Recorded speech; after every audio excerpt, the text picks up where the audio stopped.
By show of hands, who among us is a consumer?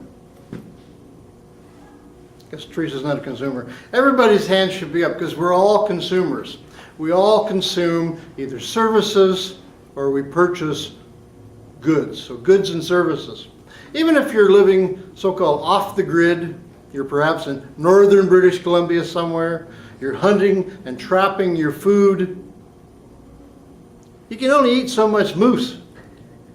Leftover moose gets tiresome. Eventually, you are going to have to go into civilization and look for some sort of a restaurant and buy some real food. So you are a purchase of goods and services, no matter what. Mr. Chairman, Mr. Toastmaster, fellow Toastmasters, how many people own one of these things? Pretty well everybody does nowadays. It's a cell phone, that's what I'm holding up here. It's a cell phone. Now, my wife Sandra, who happens to be in this audience participating here, she had problems with her cell phone recently. And I went to the Bell store at our local mall, and I wanted to see if I could get it fixed. Now, just to backtrack a little bit, the cell phone I have now is a new one. The one I had before was so-called Apple iPhone 3GS. So it was state-of-the-art about 4 years or so ago. But I fell for all the marketing hype, and I decided to upgrade to a new iPhone 5S or whatever it's called. It was a deluxe model. So I retired the old phone. Well, Sandra, my wife's phone, died. And I thought, well, the phone that I had, up until the point I replaced it, it was doing perfectly fine. So why not bring it back into service? I went to the Bell store, and I asked them about it. We got the phone working fine. But it took a while, and it took a while to get it going. Once we got it going, the phone lasted for a good month or so. But then it started acting up again. It was no longer working. I went back to the Bell store, but this time they weren't able to get the phone going. What they told me is you've got a couple options. All I wanted was a basic, simple phone that my wife could use. She needed to make phone calls. She's not a web user. She wanted something on the simple side. They told me that I had different options, and they showed me several different phones that were available. They said, this one here is probably the one that you need for your wife. It's the best deal. So what I did with my smartphone, I took a picture of it.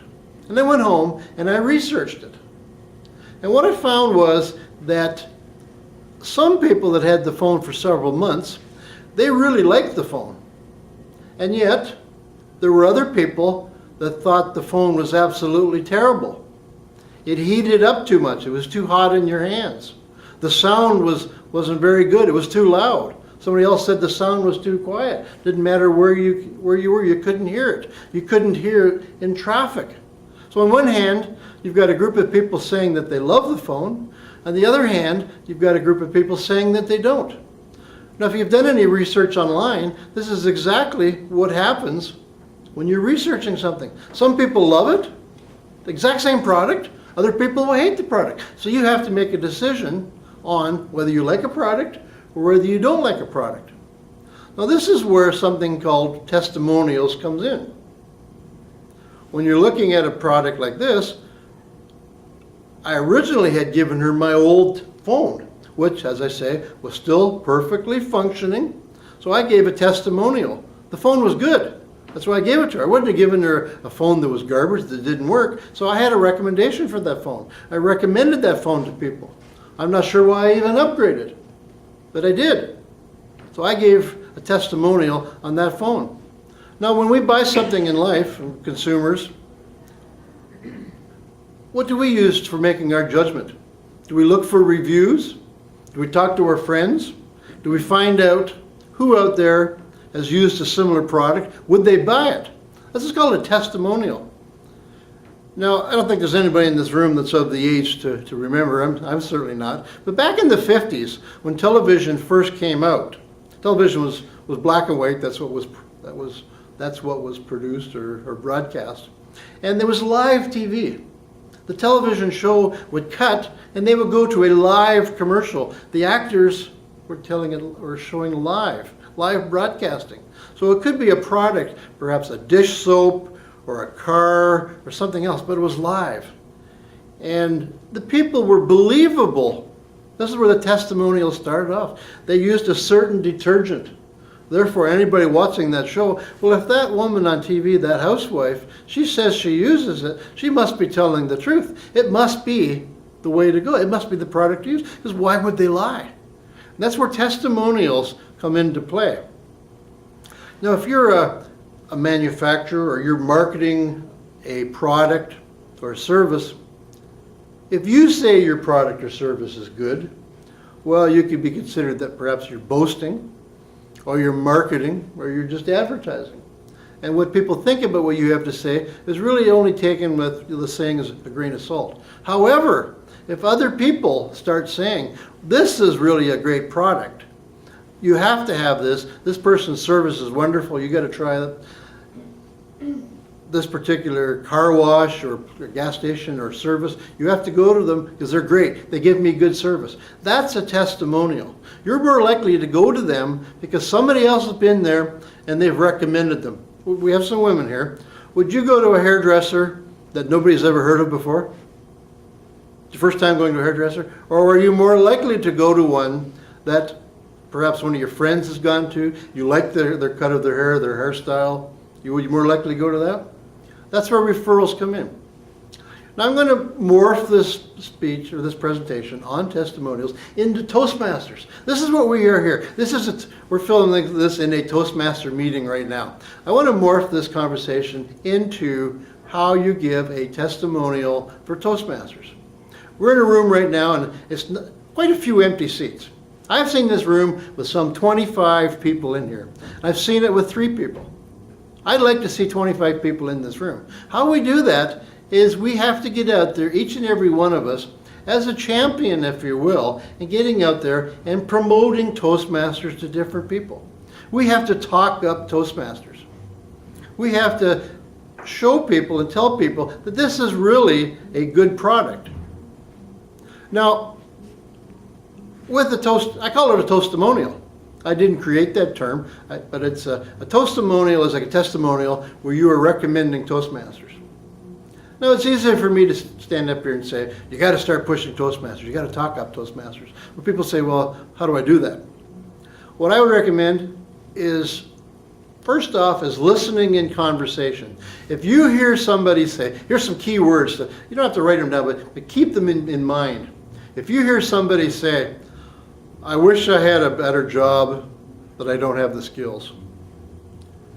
I'd love to do that, but I'm too afraid. I'd like to do that, but I've got all these different reasons that are holding me back. I tried it once, it didn't work out, I don't want to do that again. You're so good at public speaking, I could never do something like that. If you hear things like that, that almost should raise an alarm in your mind saying, well, there's an opportunity here. So whenever I hear somebody say, yeah, I'd like to learn public speaking, or I could help me with my job, I come up with, boy, have I got an idea for you. If I got a deal for you. Have you ever heard about Toastmasters? Sometimes they have, and I use that as a bridge to get into the conversation to share with them more about the Toastmasters program.